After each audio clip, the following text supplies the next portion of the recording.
Bonjour, Alexis Pelletier. Merci de nous accorder cet entretien pour Nouvelle Voix. Nous sommes très heureux aujourd'hui de vous recevoir pour cet entretien.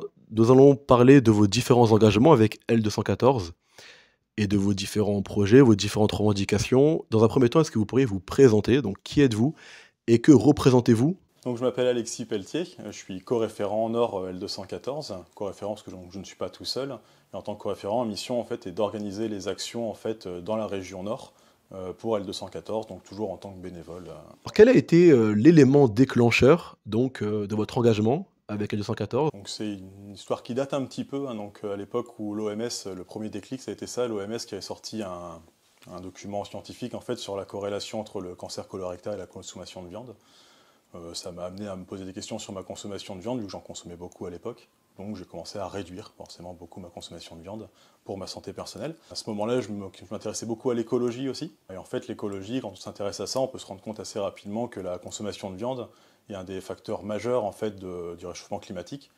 Malheureusement, encore quelque chose de peu discuté dans l'espace public et du coup assez méconnu. Et en fait, donc, je me suis devenu végétarien à ce moment-là. En devenant végétarien, je pense que ça a dû délier des choses dans mon esprit. Je me suis intéressé beaucoup plus à la cause animale, ce qui m'a permis de rencontrer des gens qui défendaient déjà cette cause à l'époque. À force de discuter, je me suis rendu compte en fait de l'horreur qu'était l'industrie de l'alimentation végétale, de l'alimentation animale, pardon. Tout ce qui est production de viande, de lait, d'œufs, les horreurs qui se cachent derrière tout ça. En exemple, on peut prendre l'industrie du porc, en fait, du cochon, où les porcelets, en fait, quasiment dès la naissance, sont mutilés. On coupe la queue, on leur enlève les testicules en fait à vif pour les castrer, donc ce qui est absolument ignoble. On leur meule les dents pour éviter qu'ils se blessent entre eux avec des comportements violents qui est dû à la surpopulation des élevages, ce qui n'arriverait pas dans l'état naturel en fait des choses, hein. Donc voilà, ça m'a amené vraiment à me questionner beaucoup là-dessus et j'ai fini par devenir vegan pour arrêter en fait de participer à toutes ces horreurs. Assez rapidement, après ça, alors je ne saurais pas dire exactement combien de temps, je me suis dit qu'il fallait que je m'engage en fait dans cette cause-là pour pouvoir expliquer aux gens qu'il n'était pas obligatoire en fait de participer à toutes ces horreurs dans leur vie de tous les jours. Alors la question qu'on se pose justement, c'est est-ce que il ne faudrait pas repenser le système plutôt que vouloir, comme vous le préconisez, l'abolir et l'arrêter? Est-ce qu'il n'y aurait pas, une refonte à faire du système pour qu'il soit plus éthique? D'ailleurs, votre slogan L214, c'est «Éthique et animaux», si je ne me trompe pas. Alors justement, est-ce qu'on ne peut pas atteindre l'éthique dans l'industrie alimentaire? Pour ce qui est du changement de système ou de l'abolition du système, le 214 de toute façon est aujourd'hui engagé pour justement changer ce système. Dans le temps, on voudrait qu'il soit aboli, c'est un peu l'objectif, mais déjà on œuvre aujourd'hui pour un vrai changement de système. Aujourd'hui, on sait que par exemple il y a 80% en fait des animaux qui viennent de l'élevage intensif qu'on consomme, ce qui est absolument énorme. Et de manière assez étonnante, on sait aussi qu'il y a à peu près 80%, ce qu'on dit que c'est plus de 8 personnes sur 10 en France qui sont contre l'élevage intensif, donc ça prouve que le public est quand même d'accord avec nous. On sait aussi aujourd'hui qu'on n'a pas besoin, en fait, on a tous les moyens, toutes les alternatives possibles en fait, pour se passer de l'alimentation animale, donc pour faire une alimentation 100% végétale. Et donc là, on pose des questions aussi plus globales sur l'élevage en général, même si on se concentre aujourd'hui sur l'élevage intensif, c'est de se dire, si on a la possibilité de se passer de nourriture animale, est-ce qu'il est encore légitime, donc potentiellement éthique, comme tu le disais tout à l'heure, de continuer à tuer des animaux qui ont envie de vivre et qui ont des sentiments? Donc c'est vraiment une question qu'on pose sur l'élevage aujourd'hui. L'élevage, d'une manière générale, c'est quand même des millions, et même en fait en France, c'est 1 milliard d'animaux qui sont tués par an. Donc c'est énormément de souffrance, énormément d'animaux morts en fait, dont on n'a pas vraiment besoin.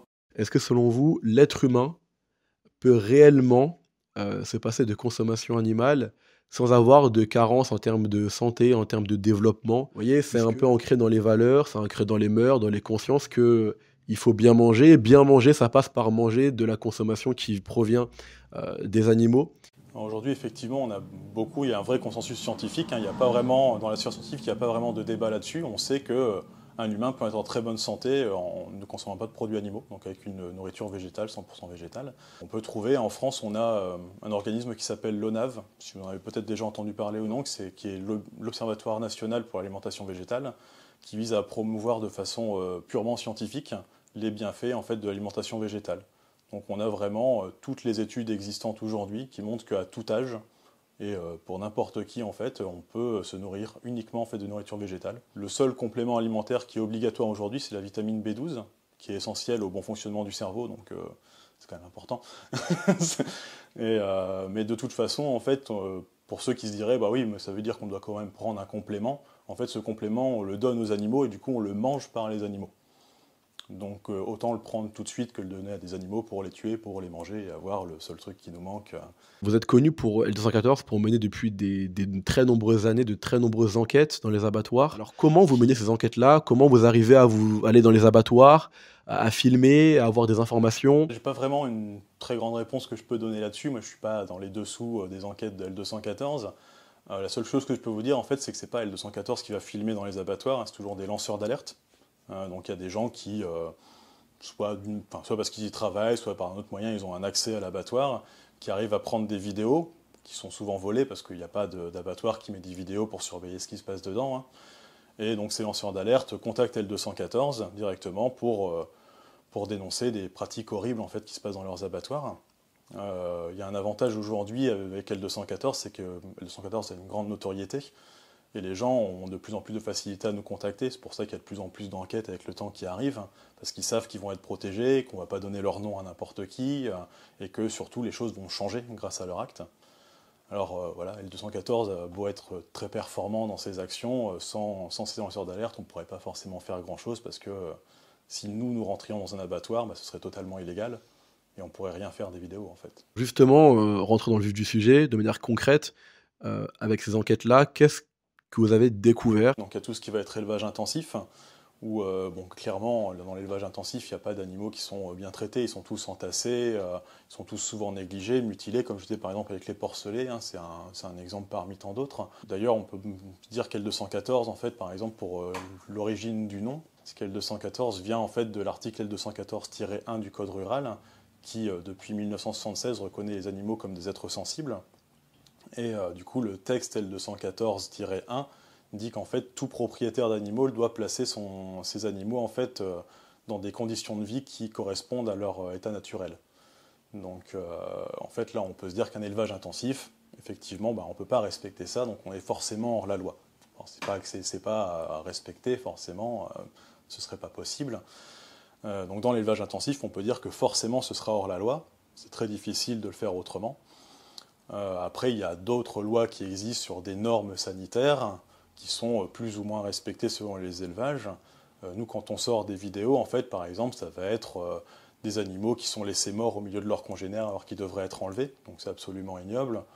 Ça va être des mauvais traitements au moment des passages aux abattoirs, par exemple, parce que forcément, les animaux qui arrivent devant un abattoir, je ne sais pas si vous êtes déjà allé devant un abattoir, mais ça sent la mort, ça sent le charnier.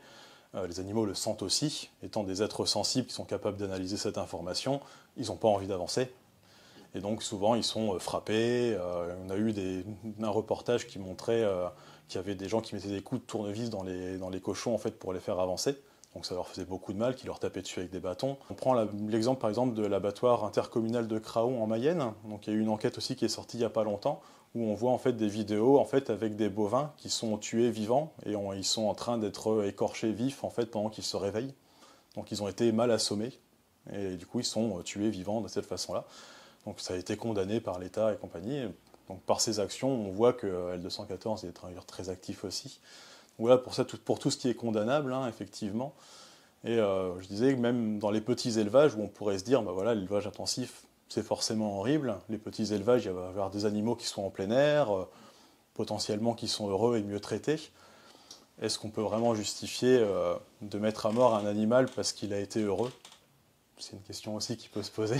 On a bien compris que selon vous, il ne pourrait donc pas exister en définitive, d'abattage éthique, peu importe qu'il soit rituel ou non, et d'abattage respectueux des animaux. En définitive, selon vous, cette, proposition, elle est antinomique. Alors déjà, faut mettre un mot enfin une définition sur le mot éthique. On a tous une éthique personnelle qui est différente. Pour certaines personnes, effectivement, battre un animal pourrait paraître éthique, alors que pour d'autres, non. Il n'y a pas de définition précise à ce que c'est l'éthique en soi. Donc effectivement, mon avis personnel à moi, et je pense l'avis de l'association, effectivement, c'est qu'il n'est pas possible de tuer éthiquement un animal. Comme je disais, il y a des gens, par rapport à l'éthique, vont vous dire, bah, par exemple, c'est légal, donc on peut le faire. Moi, je posais la question entre dire, est-ce que quelque chose qui est légal est forcément moral? Et faire un parallèle assez rapide, par exemple, sur le droit des femmes, et qui à une époque, en fait, elles n'avaient pas le droit de travailler, pas le droit d'avoir de compte en banque, pas le droit de voter. À l'époque, c'était légal. Pourtant, est-ce que c'était moral? Donc, est-ce que c'était éthique? Est-ce qu'il ne faut pas aujourd'hui, par exemple, remettre en question en fait, notre rapport aux vivants, notre rapport aux animaux, et peut-être avancer avec notre temps? Alors justement, sur la question morale qui est très intéressante, est-ce que moralement, selon vous, du coup, l'espèce animale, dans sa généralité, est semblable à l'espèce humaine? Et est-ce qu'en définitive, du coup, tuer un animal revient à tuer un être humain? Alors c'est une question un petit peu compliquée, en même temps un peu simple aussi. Je vais prendre la partie qui est simple, c'est qu'en fait, d'un point de vue scientifique, tout comme pour l'alimentation végétale, il y a vraiment un consensus sur le fait que les animaux aient des sentiments. Alors on va parler de sensibilité et de sentience. La sensibilité est la capacité de ressentir les émotions, donc la peur, la joie, l'amour, ces choses-là. Et la sentience est la capacité d'interpréter ces émotions. Donc aujourd'hui, scientifiquement parlant, on sait que tous les animaux d'élevage, les poissons compris, sont capables de ressentir les émotions et de les analyser, et de les comprendre. Donc ça, d'un point de vue éthique, on est déjà sur quelque chose d'assez important, puisque, comme pour un humain, en fait, c'est à peu près identique. Après, aussi de manière très très simple, je vais dire que non, pour moi, tuer un humain, c'est pas pareil que tuer un animal. Sûrement parce que j'appartiens à l'espèce humaine, donc j'ai un attachement plus particulier avec l'humain, ce qui est normal, donc ça me choquerait beaucoup plus, ça me choque beaucoup plus d'ailleurs, c'est sûr. Je dis assez compliqué parce qu'en fait, quand on met des idées comme ça sur la table et qu'on a en face de nous des gens qui ont des idées complètement opposées et qu'on parle donc du coup d'animalisme, on va dire comme ça, les gens ont tendance à dire que les animalistes, en fait, comme on défend publiquement ce combat pour les animaux non humains, on s'en fiche des humains, ce qui est totalement faux. Nous, on se bat en fait d'une manière beaucoup plus globale sur le droit à vivre, à prendre sa vie pour soi, en fait, et à bien vivre. Et ce serait hypocrite de dire qu'on veut ça pour les animaux et pas pour les humains. Est-ce qu'il y a une égalité euh, morale entre un animal et un être humain? D'un point de vue du droit, il y a effectivement aujourd'hui une très grosse différence entre l'être humain et les autres animaux. Et nous, justement, chez LDCONS 214, on aimerait qu'en fait, ces animaux qui sont aujourd'hui des produits de consommation puissent avoir des droits et des droits sur leur propre vie aussi, quoi. Est-ce que justement, quand vous nous avez dit qu'il y avait, les animaux avaient des sentiments, avaient une capacité d'interpréter les sentiments, est-ce que tout ça, ça émane, d'études scientifiques, de rapports, ça émane, d'un consensus par exemple? D'où vous tirez en fait, tous ces éléments-là? Oui, effectivement, aujourd'hui, il y a un vrai consensus scientifique là-dessus, hein. Comme pour l'alimentation végétale, il n'y a pas de débat là-dessus actuellement dans le milieu scientifique. C'est vraiment la même chose que je peux dire. On va trouver sur Internet, que ce soit pour les animaux terrestres, ou pour les poissons, ou pour les animaux aériens, il y a vraiment une capacité à ressentir les émotions et à les interpréter. Ça, c'est purement scientifique et prouvé, ouais. En définitive, c'est bien en fait, le fait de tuer n'importe quel animal, qu'il soit marin ou terrestre, que vous condamnez? Alors effectivement, il y a plus que les animaux terrestres. Les animaux marins sont aussi concernés, d'ailleurs sont aussi reconnus scientifiquement pour avoir ces émotions et cette sentience dont on parlait juste avant. Si on parle d'autres produits dérivés en fait de l'animal, donc les œufs et le lait, effectivement on condamne beaucoup ça aussi. Il y a eu des actions d'ailleurs qui ont été menées par L214 pour au niveau des œufs, pour tout ce qui est œufs de poule en cage. Alors on n'a jamais évoqué le cuir chez L214 dans nos actions, mais effectivement c'est aussi de l'exploitation d'êtres vivants et d'êtres vivants sentients, vu que ça vient des bovins. Donc c'est toujours un abattage, hein, quoi qu'il arrive. Pour le miel, c'est aussi une exploitation en fait des abeilles, et qui sont d'ailleurs des races d'abeilles qui ont été développées exprès pour récupérer du miel, donc qui sont très peu pollinisatrices en réalité. Donc quand on nous sort un discours en disant que il faut des abeilles pour polliniser, en fait aujourd'hui ces abeilles à miel ne sont pas du tout des abeilles qui pollinisent beaucoup. Il y a d'autres races d'abeilles qui ne produisent pas ou très peu de miel et qui sont très pollinisatrices. C'est elles qu'on devrait conserver par exemple. Donc oui, effectivement, L214 va se battre contre l'exploitation du monde animalier en général, mais aujourd'hui on est très concentré sur tout ce qui est élevage intensif en France. N'avez-vous pas peur justement qu'en arrêtant l'élevage, eh bien, on se retrouve en fait avec de la consommation alimentaire purement industrielle, très transformée, qui demande également beaucoup d'énergie. Toutes ces transformations concrètes sur le paysage, sur la consommation, sur notre mode de production de l'alimentation, n'avez pas peur que ça crée plus de problèmes en réalité, alors que l'élevage, il assure un équilibre? Je vais commencer par répondre sur l'alimentation. L'alimentation végétale ne se veut pas spécialement industrielle. On peut très bien, par exemple pour les protéines, utiliser des légumineuses ou des oléagineux. En gros, c'est des lentilles, des amandes, des haricots rouges. Donc il n'y a rien d'industriel là-dedans, hein. On peut tout trouver, on peut absolument tout trouver en fait, dans l'alimentation générale, dans des produits qui sont bruts, sans problème à ce niveau-là. Au niveau de l'industrialisation de la nourriture, il y a aussi des produits industriels qui existent, effectivement, mais pas forcément plus que dans l'alimentation animale. On a tendance, quand on parle de ça, à parler de produits transformés ou ultra transformés ou des choses comme ça. Faut savoir qu'en fait, les produits transformés animaux ont souvent plus de produits nocifs ou de transformation que les produits végétaux transformés. Après, il faut faire une comparaison sur les étiquettes de produits, hein, mais souvent on est sur les produits transformés végétaux qui se veulent être des imitations, 5, 6, peut-être 7 produits différents, tandis que par exemple si on prend un saucisson basique de chez Carrefour, il va y en avoir 10, 15, 20, ça va être énorme. Donc en fait on est déjà sur une nourriture très industrialisée de toute façon.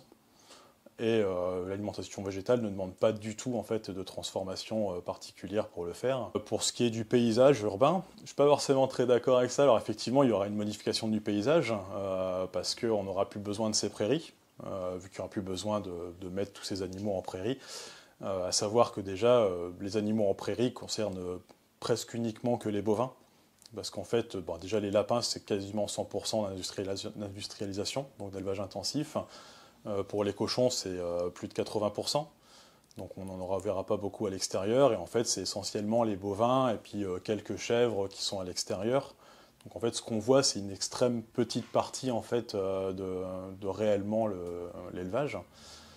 Et ensuite, si on enlève, par exemple, si on dit qu'on abolit complètement en fait, l'élevage, déjà au niveau des ressources, ça va complètement changer la consommation des ressources parce qu'il faut à peu près on dit que c'est entre 5 et 7 protéines végétales pour faire une protéine animale. Et une consommation d'eau énorme aussi d'ailleurs, c'est assez énorme. Donc en fait, si on consommait directement en fait, notre repas, on pourrait, plutôt que de consommer 1 kg de steak, par exemple, on consommerait quasiment 7 ou 8 kg en fait, de végétaux. Donc on pourrait nourrir beaucoup plus de personnes avec ça, avec beaucoup moins de terrain. Donc en fait, on pourrait transformer ces prairies en fait, qui sont certes peut-être très beaux dans le paysage, mais qui ne sont pas très bonnes écologiquement parlant. Par exemple, des forêts, par exemple, qui elles sont très bonnes écologiquement parlant. Est-ce que notre paysage rural a réellement besoin d'avoir des prairies ou peut-être aurait plus besoin d'avoir des forêts? Bon, c'est une question qui peut se poser, mais bon, on sait que les forêts sont quand même très bénéfiques pour le changement climatique, qu'on en a besoin de plus, et donc arrêter l'élevage diminue la demande de production végétale, et donc libère du terrain, et pourrait recréer en fait des forêts qui sont bonnes pour l'environnement. Alors vous, comment vous voyez ce contrat tacite qui serait passé entre l'éleveur et l'animal, où alors il a une vie paisible au début, il va être heureux, et puis par la suite, eh ben, il va rétribuer cette offre qui lui a été faite tout au long de sa vie, par l'alimentation, par le fait de manger, par le fait de consommer. Déjà, est-ce que l'animal a réellement passé un contrat avec cet homme?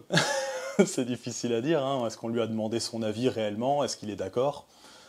Les animaux n'ayant pas spécialement ce genre de droit, en fait, c'est difficile de passer un contrat avec eux et d'interpréter le retour de cette question qu'on pourrait leur dire, est-ce que tu veux bien vivre pendant 2-3 ans et après mourir? Le contrat, il l'a probablement lui dans sa tête et c'est son métier et c'est sûrement une façon qu'il a pris d'accepter le fait de tuer ces animaux. Mais comme je le disais tout à l'heure, en fait, par exemple, on peut difficilement dire que parce qu'un animal a été heureux et qu'on lui a offert une belle vie, soit une bonne justification pour le tuer après, peu importe ce qu'on a fait. Et là, c'est une appropriation en fait, de l'humain sur l'animal direct, parce qu'en fait, un animal qui est dans la nature peut aussi avoir éventuellement une belle vie, trouver sa nourriture, vivre sans l'aide de l'humain et sans que ça pose aucun problème.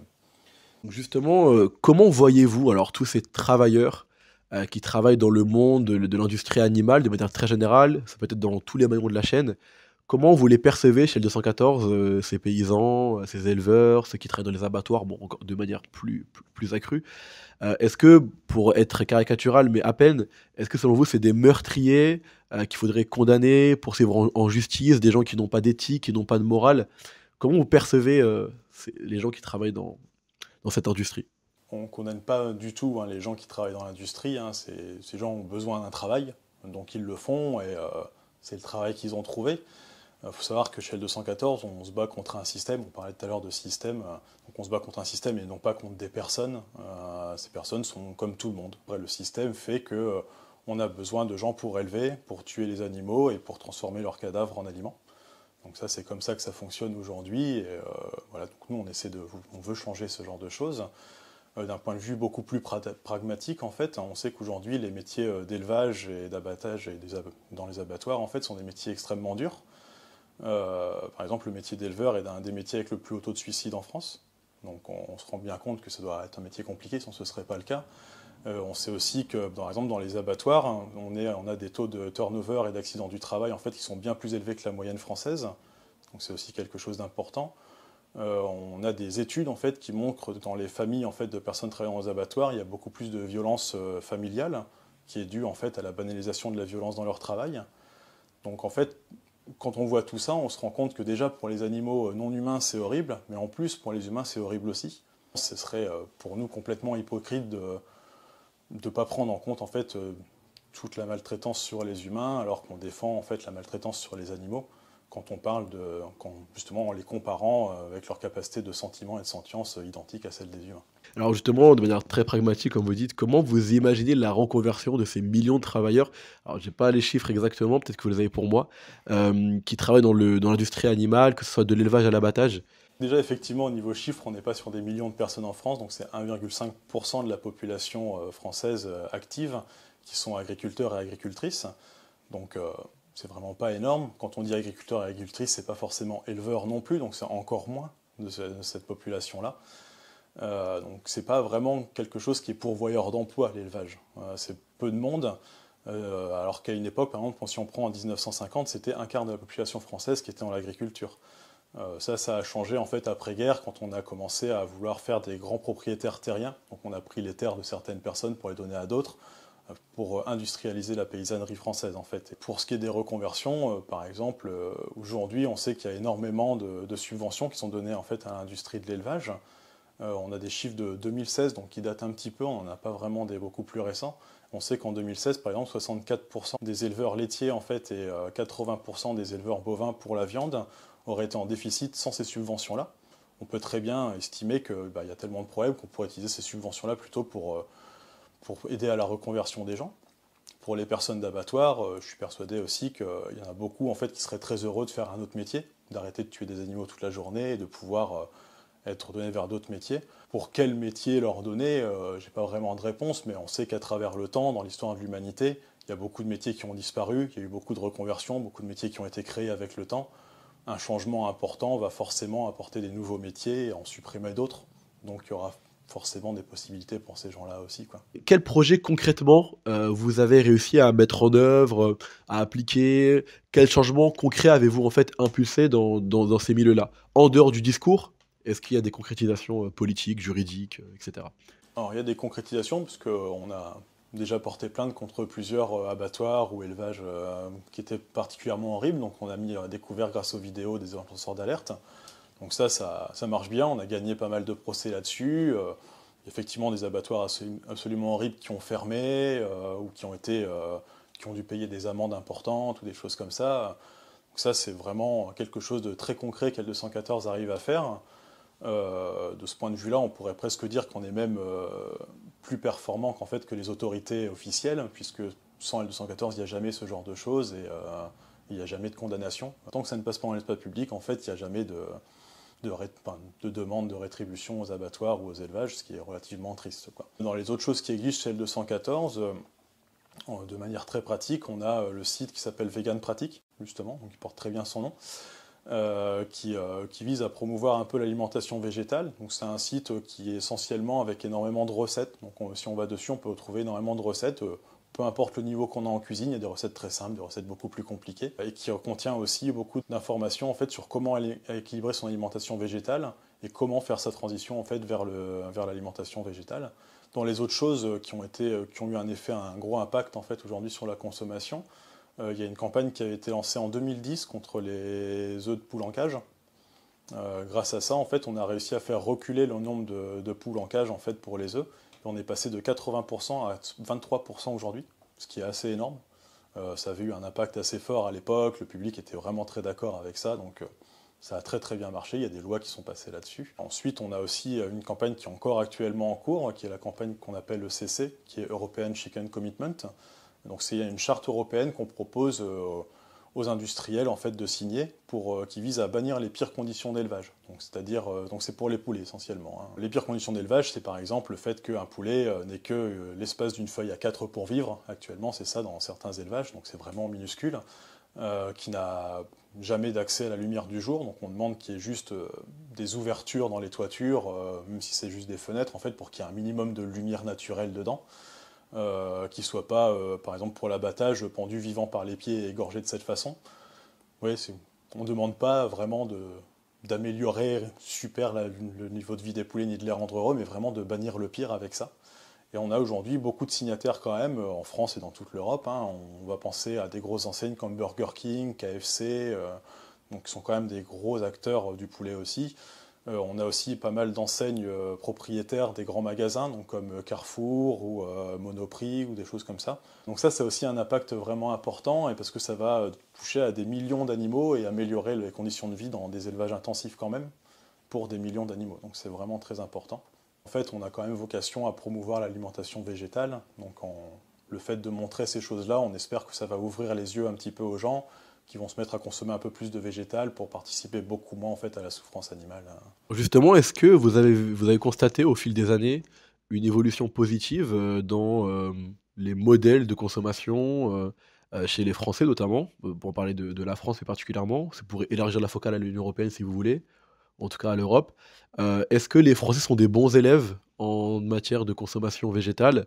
Et est-ce que en dehors de l'aspect politique et juridique, est-ce que les Français, selon vous, sont prêts à changer de consommation ou peut-être même déjà entamé un changement de consommation? On peut voir qu'il y a sûrement un changement de consommation qui a été entamé, parce que les chiffres montrent qu'en fait, en France et même dans toute l'Europe, en fait, la consommation de produits végétaux augmente. Donc, ce qui est très bien, ce qui est une bonne nouvelle pour nous quand on voit ce genre de chiffres. Après, est-ce que les Français sont particulièrement de bons élèves ou non? C'est difficile à dire, hein. C'est sûr que dans l'espace public, dans le débat public et politique, ça bouge beaucoup sur ces questions-là.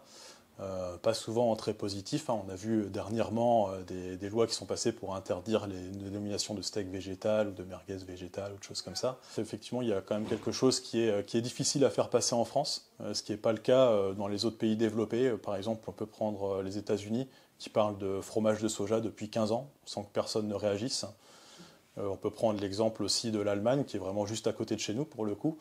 Eux, ils ont vraiment des projets de loi qui sont vraiment portés par l'État en place pour la diminution drastique de consommation de viande d'un point de vue écologique. Et pareil, la population l'accepte très très bien. Bon, après, la France évolue quand même, hein, comme je disais, on voit que ça augmente, qu'il y a de plus en plus de végétariens et de véganes en France, de plus en plus de gens qui s'intéressent aussi au sujet. Nous, quand on parle avec des gens dans la rue, ils nous disent effectivement qu'ils commencent à prendre conscience de tout ça, qu'ils veulent réduire leur consommation de produits animaux. Donc ça a l'air quand même d'aller dans le bon sens, même si le débat est un peu compliqué là-dessus, quoi. Et pour vous, la priorité, c'est plutôt de convaincre ou d'imposer? Est-ce que vous voulez convaincre d'abord les mentalités et par la suite, si vous avez la capacité d'imposer vos valeurs de manière politique et juridique, est-ce que c'est ça que vous privilégiez? Ou alors plutôt d'imposer si vous en avez la capacité? Alors non, nous, on est là pour convaincre les gens de choses, on n'a pas le pouvoir de toute manière d'imposer des choses aux gens. Ce serait potentiellement pas forcément une bonne chose d'imposer aux gens. Il vaut mieux faire changer les mentalités, faire évoluer les choses. Malheureusement, c'est un petit peu lent. Mais bon, non, on n'a déjà pas le pouvoir d'imposer les choses, donc on va effectivement se saisir de l'outil juridique quand on peut, donc par les enquêtes ou des choses comme ça. Mais sinon, non, effectivement, à part convaincre les gens, essayer de leur proposer nos idées, on n'a pas vraiment beaucoup de pouvoir là-dessus. Et d'un point de vue politique, comme je le disais, L214 n'a pas de vocation politique non plus. Donc. Sur le plan politique, est-ce que L214 travaille avec d'autres partis politiques, alors de manière peut-être durable ou ponctuelle pour des actions particulières, ou avec d'autres organisations engagées pour la défense du vivant? Est-ce que voilà, autour de vous, il y a d'autres mouvements qui gravitent, ou est-ce que vous agissez de manière plutôt solitaire? Alors d'un point de vue politique, comme je disais, on n'est vraiment pas engagé en politique avec L214. On a une cellule politique et animaux, en fait, justement chez L214 qui existe, mais qui vise à à observer en fait l'horizon politique sur le bien-être animal. Le but étant d'informer les gens qui sont intéressés en fait sur l'engagement au bien-être animal des différentes personnalités. Et aussi de discuter avec ces éventuelles personnalités qui seraient intéressées de discuter avec nous, et ce, peu importe le bord politique. On a le parti animaliste, qui est très connu, qui est de plus en plus connu aujourd'hui, qui eux s'occupent de la partie politique, mais qui n'ont rien à voir avec nous, on n'est pas engagé avec eux du tout. Ils le font très bien, nous on ne saurait pas le faire aussi bien qu'eux, donc comme on dit, chacun son métier, et ça marche très bien comme ça. Quant aux autres associations, alors il y a beaucoup d'autres associations, le monde animaliste n'est pas très grand, donc on se connaît tous un petit peu quand même, faudra le dire.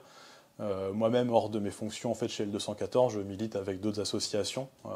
Sur l'île, je milite avec Anonymous for the Voiceless et aussi avec One Voice, qui sont deux associations animalistes. Comment voyez-vous l'avenir de manière assez générale? Positif, négatif? Plutôt positif quand même. Comme je disais, ça avance tout doucement, malheureusement en France. Par contre, on a d'autres pays où ça avance beaucoup plus vite, où la part de l'alimentation végétale grimpe beaucoup plus rapidement que la France, où il y a beaucoup de production en fait, d'alimentation végétale. Même si c'est vrai qu'en France c'est compliqué, on voit que dans le monde ça s'améliore. Et même nous, en fait, sur le terrain, quand j'ai commencé par exemple en 2019, c'était parfois assez compliqué de discuter avec les gens, on avait beaucoup d'invectives dans la rue, beaucoup de gens qui venaient nous dire qu'on n'était pas de bonnes personnes, ou des choses comme ça. Enfin, aujourd'hui c'est plus vraiment le cas. Le 214 est quand même très connu aujourd'hui, essentiellement pour ses vidéos qui sortent sur les conditions d'abattage, sur les conditions d'élevage assez horribles. Les gens commencent à comprendre tout ça, et ils réagissent vraiment très positivement en fait, à notre présence. Même si en France, effectivement, on peut voir qu'il y a une difficulté d'acceptation en fait, de tout ça, on a quand même aussi pas mal d'entreprises qui s'engagent dans le végétal, qui sont même novatrices en fait, dans le niveau. En France, on a les marques, par exemple, La Vie, on a Accro qui est dans le Nord, on a Tika qui fait des fromages végétaux qui sont vraiment très très bons. On a beaucoup de choses qui arrivent sur le marché. On a aujourd'hui l'entreprise Belle, je ne sais pas si vous connaissez, si ça vous parle, qui font les Babybel ou même d'autres choses comme ça, qui ont énormément de fromage et qui sont en train d'investir dans le végétal pour faire une gamme végétale complète de leurs produits. Donc on voit que ça évolue quand même énormément d'un point de vue national et mondial aussi, qu'on se rend compte que les grands acteurs en fait, de l'industrie se rendent compte que en fait, la filière animale est peut-être pas aussi bonne pour l'avenir que ça, et du coup on commence à évoluer.